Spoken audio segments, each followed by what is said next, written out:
Hello, salam, shalom, namaste, sat shri akal, aloha, hola, ciao, bonjour, buna, and privyet. It's really, really good to be with you again, and I know you'll be so happy you've joined us today because we have a very awesome guest with us, and it's Sanet van Breda. And Sanet is a mindset cultivator and a heart connector, and she's so much more. But I will let Sanet tell you more about herself. Welcome, Sanet. Wow, amazing. Hello, Samia. So I can add a few more. Good afternoon. And in my home language, I will say goeiemiddag. And, um, and also one of the native languages, I will say tumela, tumela.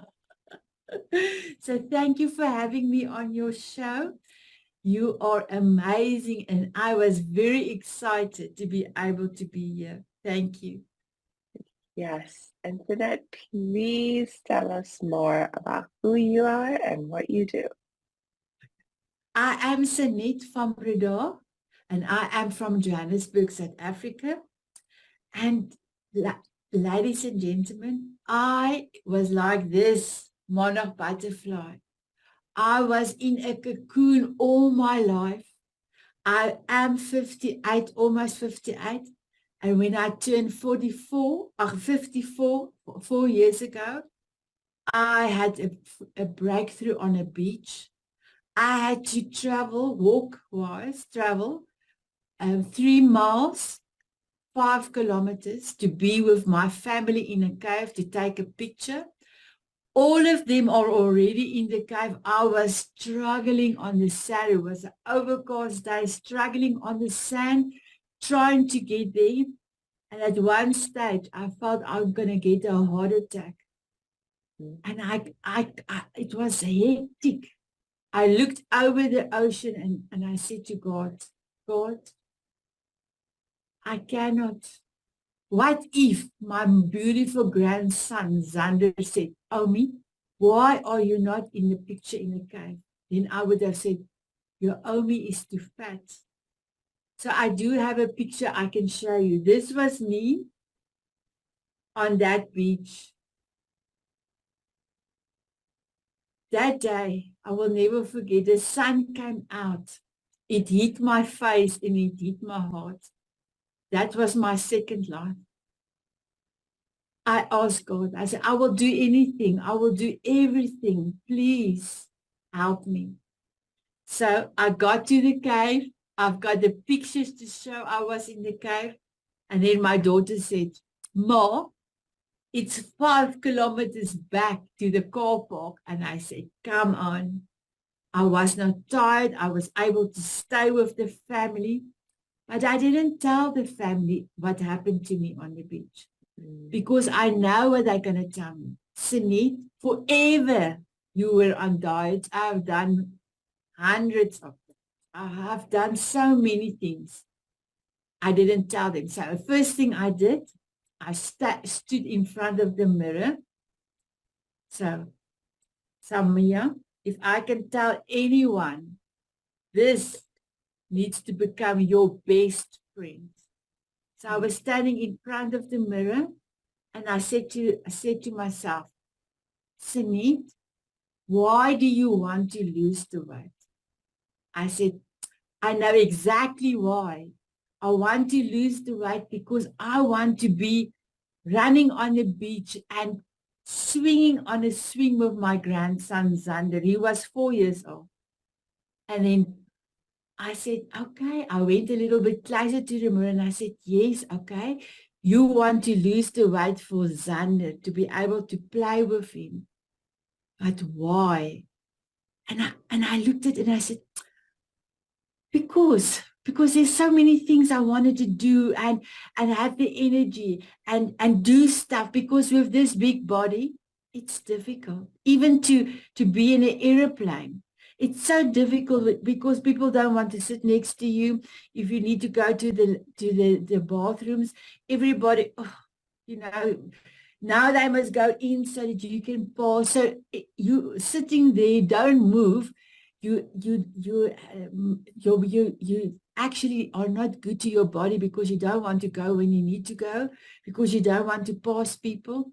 So yes, there's a lot of things I can do if I lose the weight. But then, my beautiful lady, I went a little bit closer because I need to find out my heart of heart wise. And I said to myself, Sanet, yes, you want to lose the weight for your grandson. Yes, you want to do things that you cannot do in this moment. But why? And it dawned on me, I want to live. I don't want to die. And I know I get choked up. But that day, I know the whole day was a miracle because the beach in front of the mirror, I want to live. And that day, I changed everything. I even changed the color. I was always loving red. I changed to orange. I changed almost, but everything, but I never told the family that day what happened because I wanted to make sure inside I've got a plan. I wanted to make sure that nobody is going to take me off my mission, my heart of hearts why. I was in that cocoon and I knew I now have to start stretching and work out a plan and my steps, how to do this thing without interference of the family. That was very important for me. So on our way back to South Africa, my son was sleeping on this side, my husband on this side, and I wrote down, I need to go and see the doctor. I need to go and see a dietitian.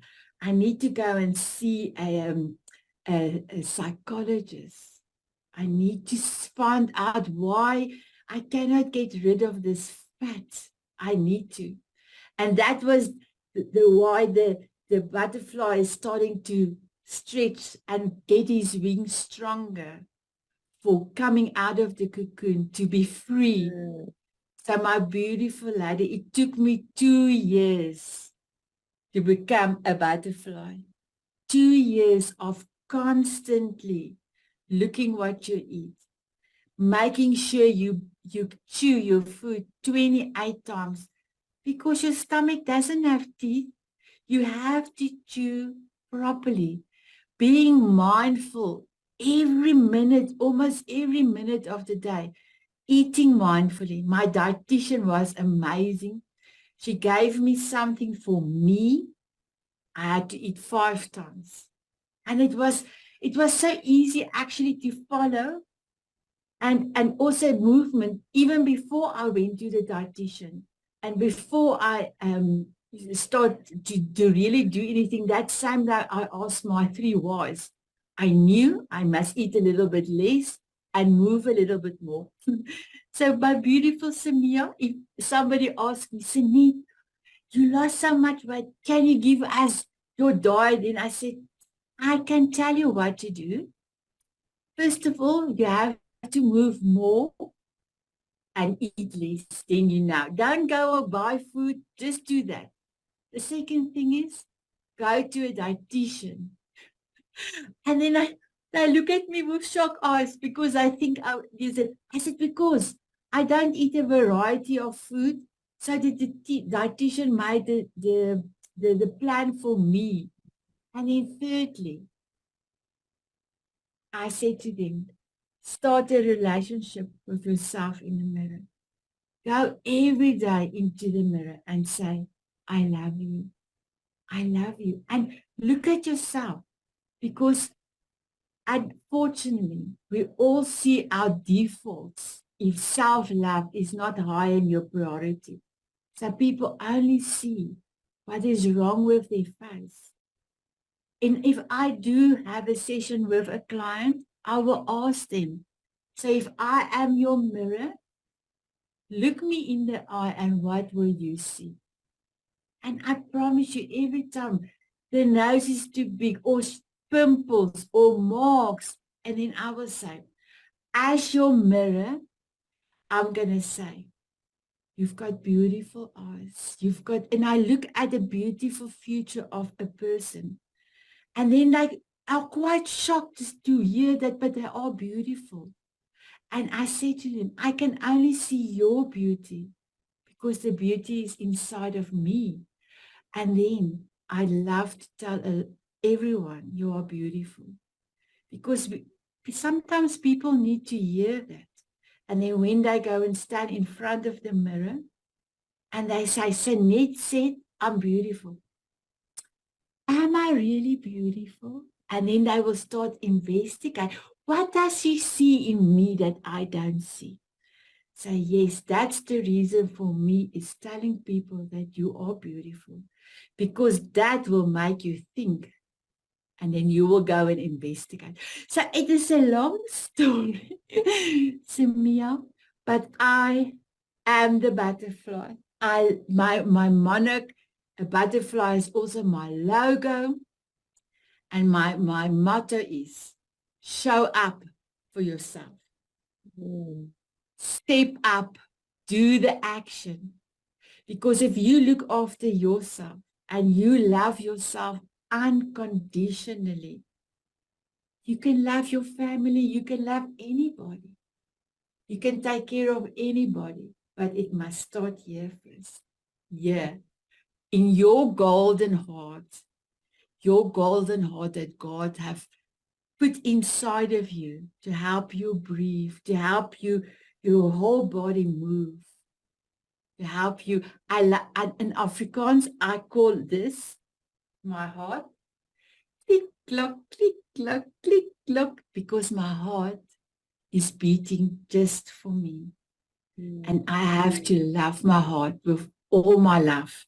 So that's in a nutshell how I became a butterfly and how I love myself unconditionally. It was hard work, especially the first 3 months, because you have to do the work. You have to do the work. You cannot even comprehend to change anything if you stay in your comfort zone. You are not going to go anywhere slowly if you stay there. So yes, I had to get out of my comfort zone. But today, I am free. I am the Monarch Butterfly.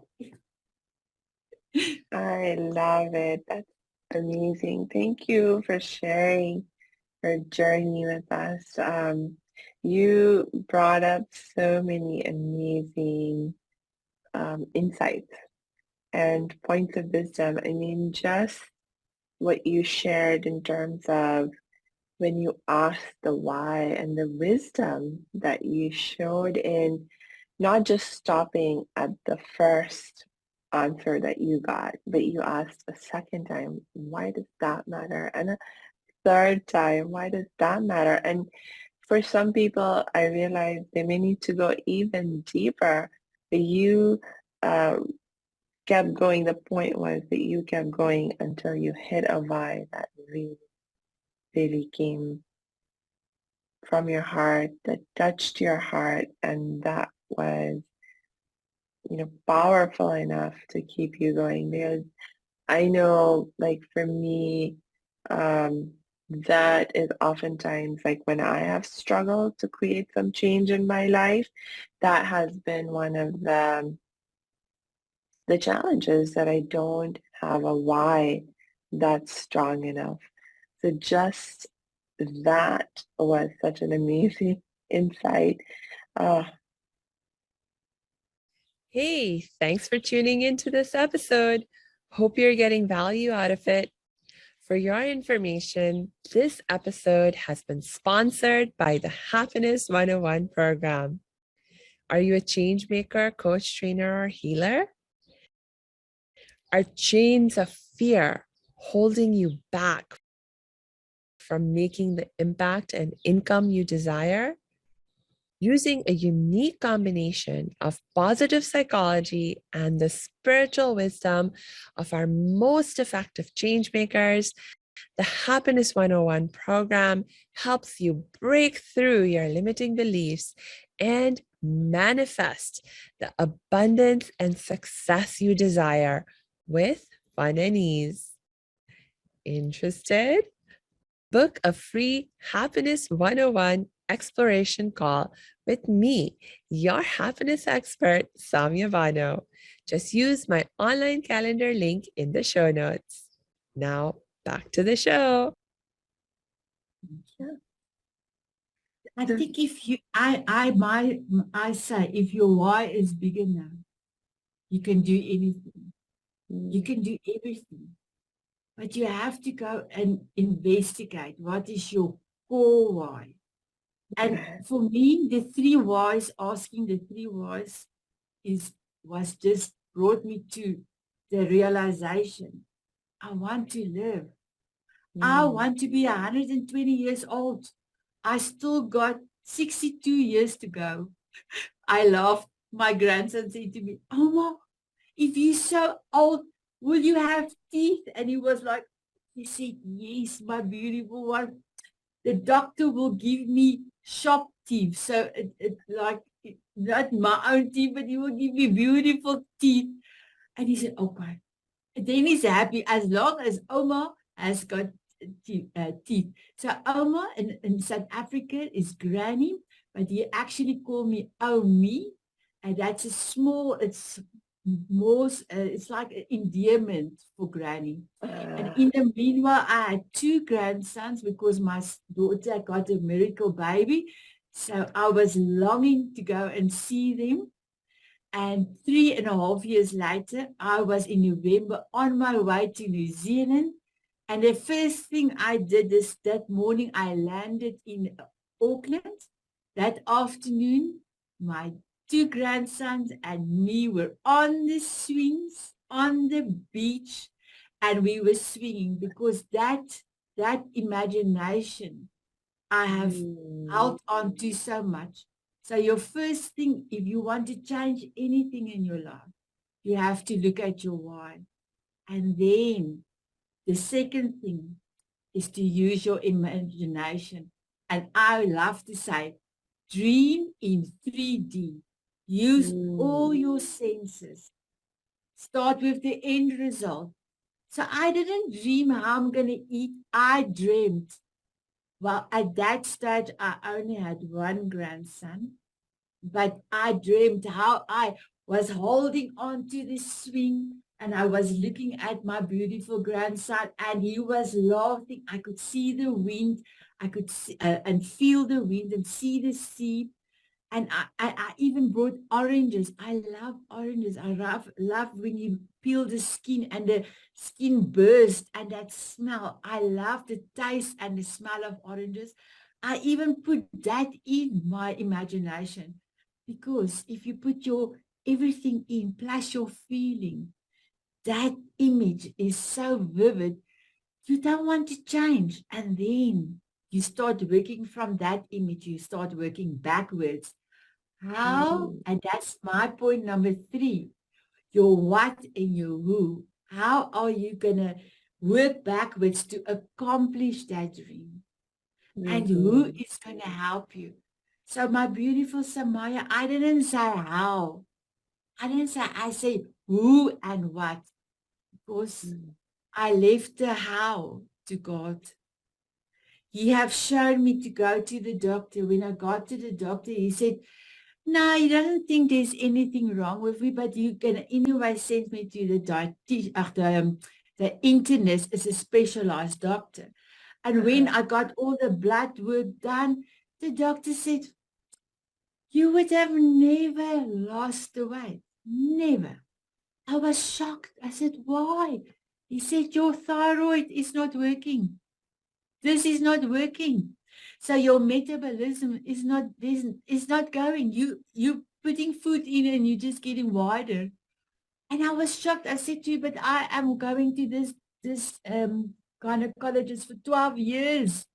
Why didn't she ever put me on thyroid pills? And he just went like this. So this is the first thing that I've changed. I'm getting medicine for my thyroid. I'm drinking something in the morning and something in the evening. But then he also discovered I had lots of ulcers and a lot of other problems. And that had to be looked at. So for me, I was quite long on liquids so that my sarcophagus and my internal can heal. But then I also received a valve, and the valve didn't open. So for me, I was 16 weeks on liquids, but so weak, I could not even walk. So I went back to the doctor, and the doctor said, no, there's something wrong. So we had an emergency operation. So my beautiful Samaya, I got my second life, because on that day, on the operation table, my heart stopped. And that actually had to revive me.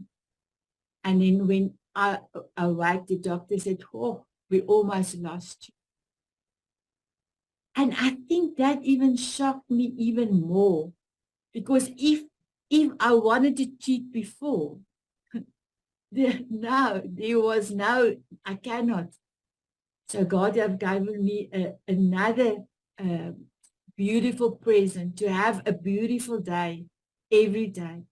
And one of my things is, when I wake up in the morning, I will say, Sanet, what value can you bring to somebody and to me? But first to me, because if I make my life valuable, I can make anybody's life. I can make them happy. And then in the evening, I will ask myself, Sanet, did you leave your sparkle in somebody's heart and in memory? And then I don't go to bed with the hat. Then I will go either a tick with the head, or I will go like this. And sometimes my husband, if he sees it, he will tell me, you left your sparkle again. And then we laughed. Because after that, the 20th of September 2019, that my purpose, everything was born. It was like unbelievable. So yes, I had quite a few things happening to me, and I lost quite a lot of weight in that liquid phase. It was hectic, as so that I really don't have a lot of hair. So instead of going to put a wig on, I decided I'm wearing hats. I've got beautiful hats.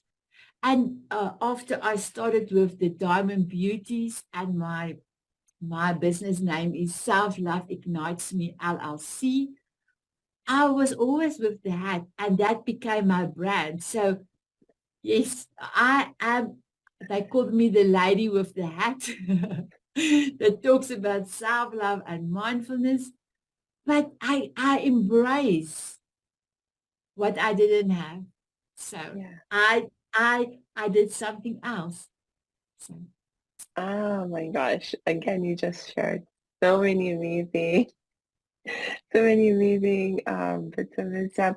But I think the thread I'll pick up on now is some of the last things that you shared, in terms of, you talked about being the lady who talked about self-love and mindfulness, but also like this idea of um, embracing what you have. I mean, I think that goes back to what you were saying earlier about loving yourself unconditionally.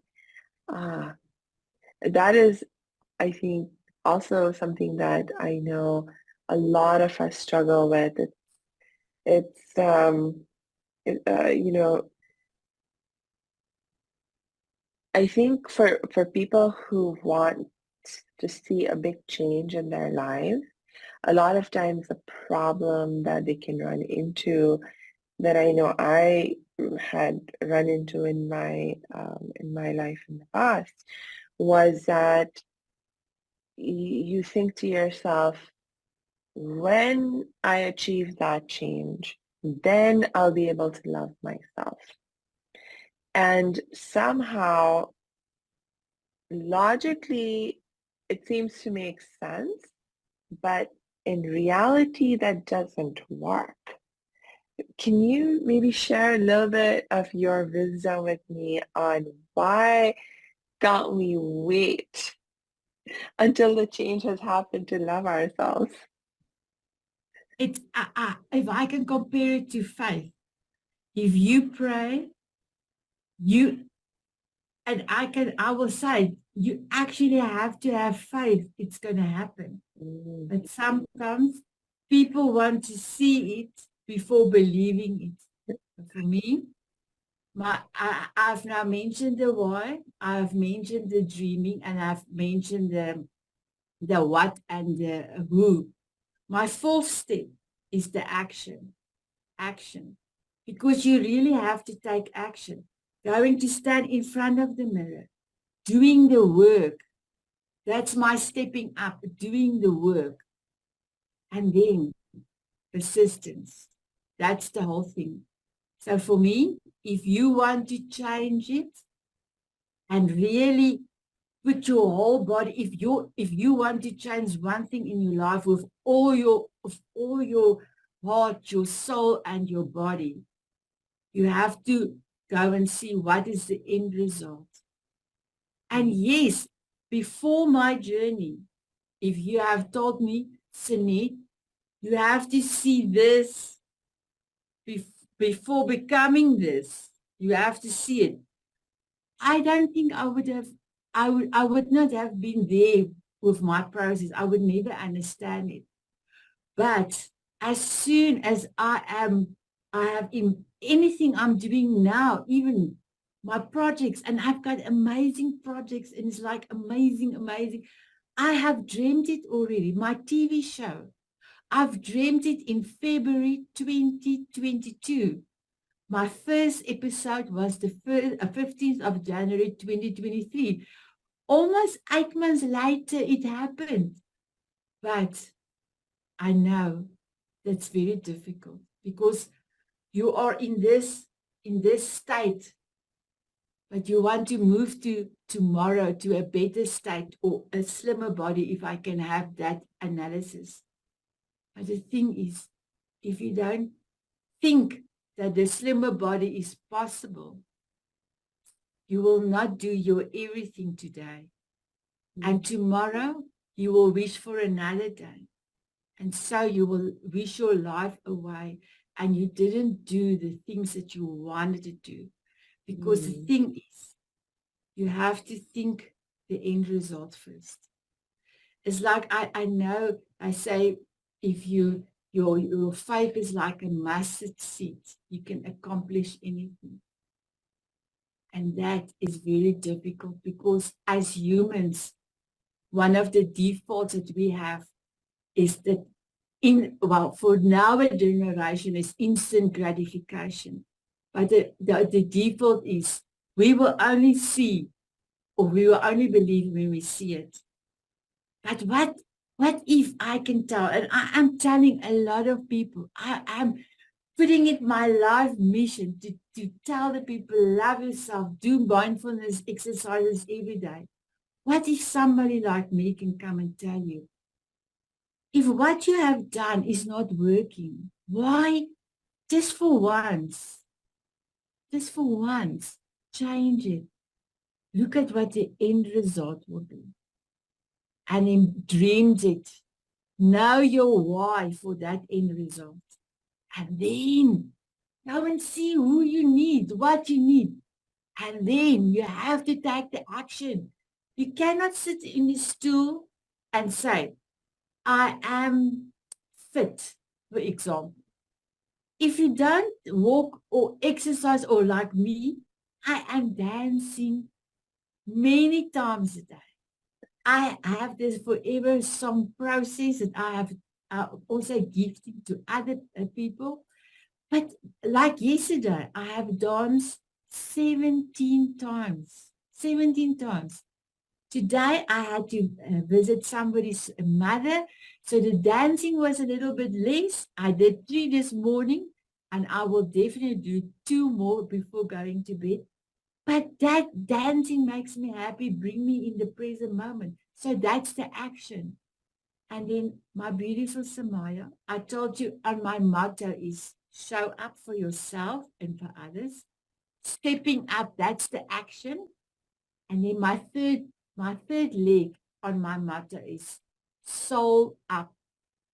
So when your cup is running over, then you don't have a choice to inspire and help other people. You're giving your soul to others.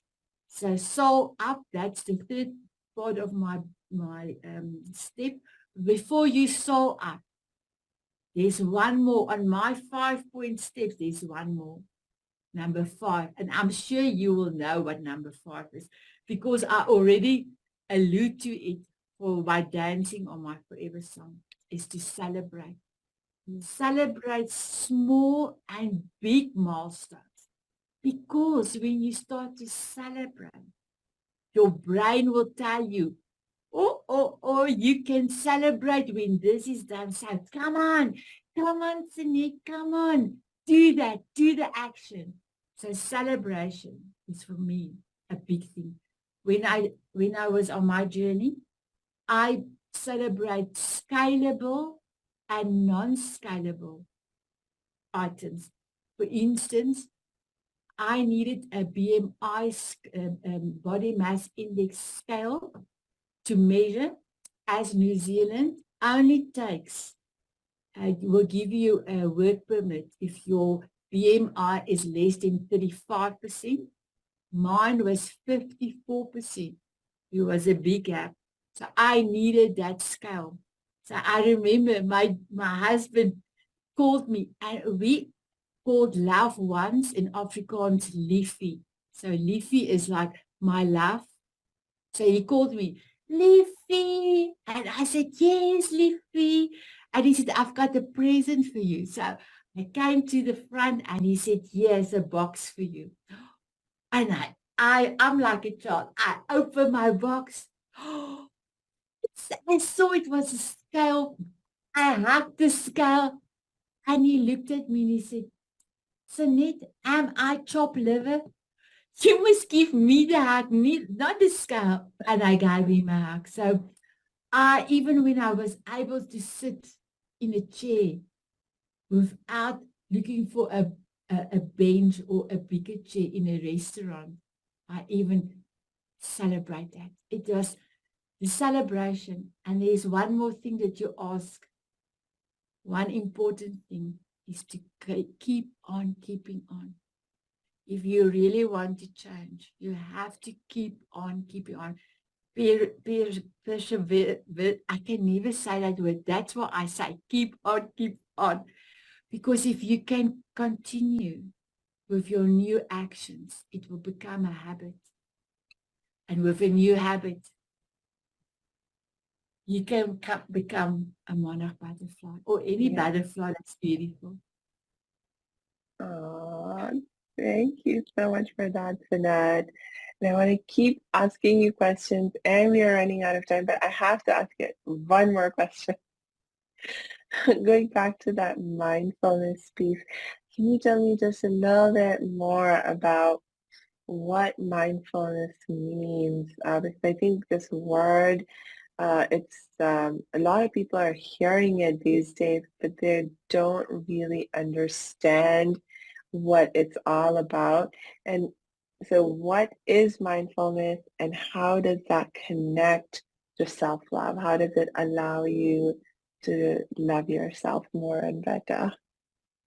So if I can just give you this analysis, as a child, if you want to dance, you will dance and you don't. If there's somebody watching you, it's okay. Maybe the person will come, the adult will come and dance with you. But as a child, we have this ability, the children have this ability to be themselves. So first of all, the first thing, mindfulness, is to be your authentic self. I cannot be you and you cannot be me. So that's the first thing. Mindfulness is definitely, and that's the net, and that's me. That's my understanding. Mindfulness is be yourself. Be in the moment, because all of us, think about yesterday and we think about tomorrow.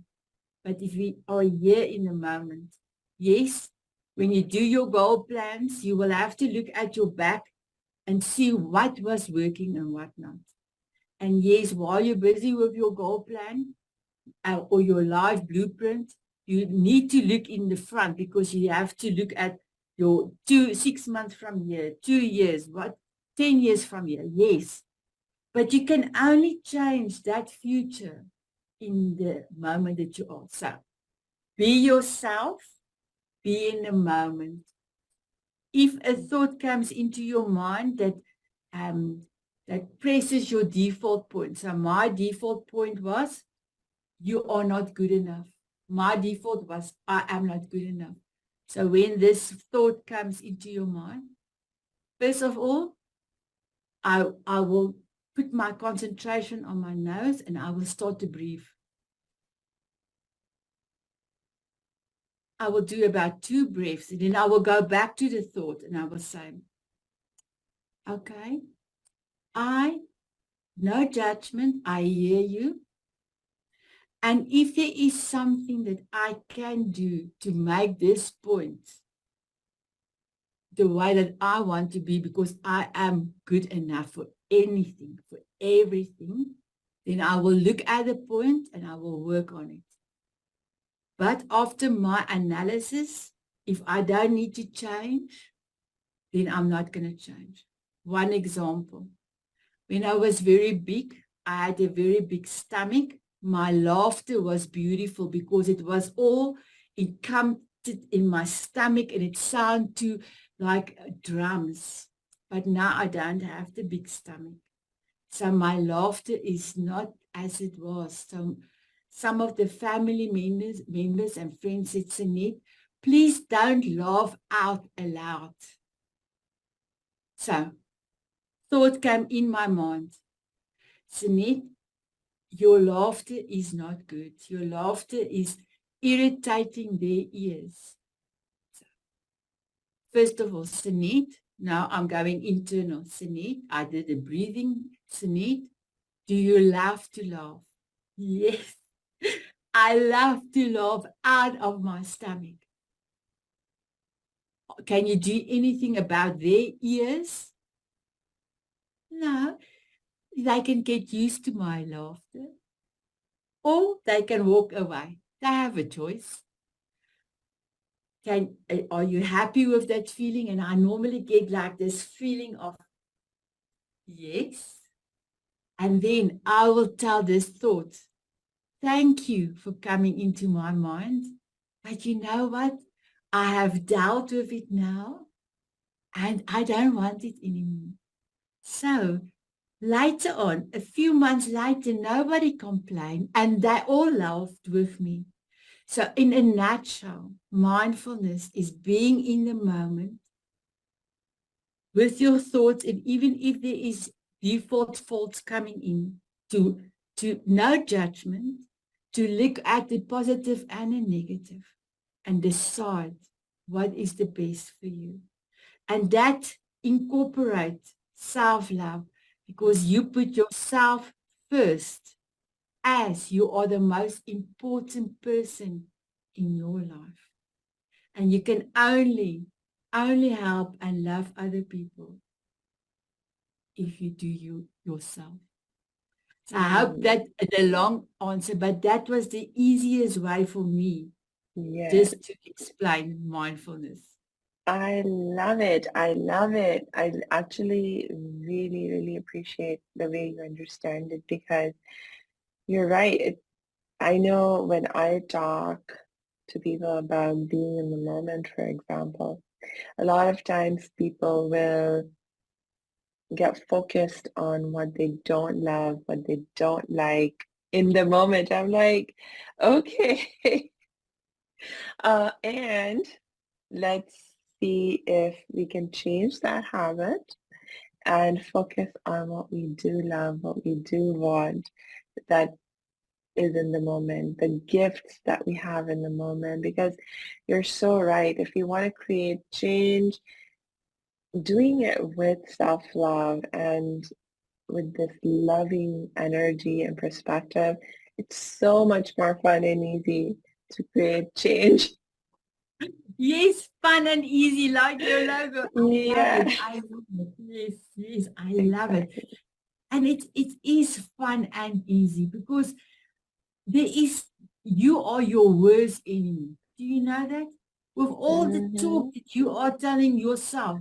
So I always tell my beautiful ladies when they do the Monarch Butterfly Program with me, I have a few gentlemen that have done the program, but mostly women. I will tell them, how do you talk to your child or to a child? Talk to yourself that way. Mm, And how do you talk to your best friend?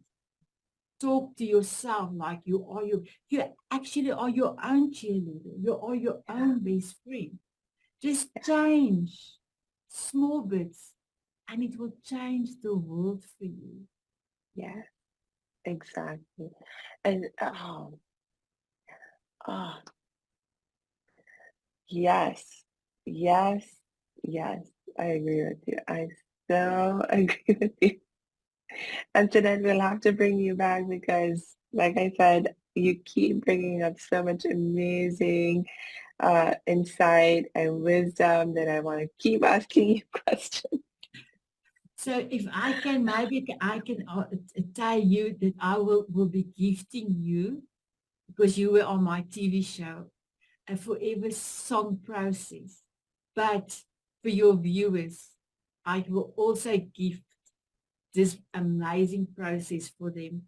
So if they go to selfloveforme.com, they can fill in the discovery call and we're going to have a free session where I will be helping you with your forever song and how to bring in, depending on your song. Most of the songs is 3 minutes.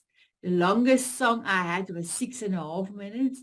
For that few minutes that your song is playing, you're going to move your body. You're going to be in the present moment. You're going to smile. And by smiling, you are bringing your happy endorphins and your happy hormones is going to kick in. And that is going to make you an amazing, amazing day. And I love to say, when I open my eyes, first thing I said, thank you, God, for giving me another day to love and another day to give love. And then the second thing I asked, Sanet, what value will you bring to Sanet, me, and for others? And that's how I start my day, how I'm going to unwrap my beautiful day, pull on that bow and make it special. So in the evening, I can say, just before closing my eyes, yes, I have left my sparkle in somebody's heart and memory. So thank you so much for having me. It was a blessing. You are a blessing. And I like make a change fun and easy. It's amazing because sometimes people think everything is too difficult. Sometimes they believe that it's so difficult just to put a smile, so fake smile I'll have to do. But if you just go to your stomach, I'm going to go back. If you just go here, yeah, and you go and fetch the laughter there, then you have so many happy moments coming your way because that happiness is going to stay with you for a long time. So thank you Mhm. for having me. Keep on doing your beautiful work. Make it change, fun and easy. It's amazing, amazing, amazing. Thank you, Sanat. That is a beautiful, inspiring message for us to wrap up for today. And I will just remind all of you who are listening or watching this interview to please make sure you check the show notes because we will add Sanat's links in there from which you can connect with her and continue to learn from her and get the help and support that you need. So until we connect next time, I wish you lots and lots of peace and joy.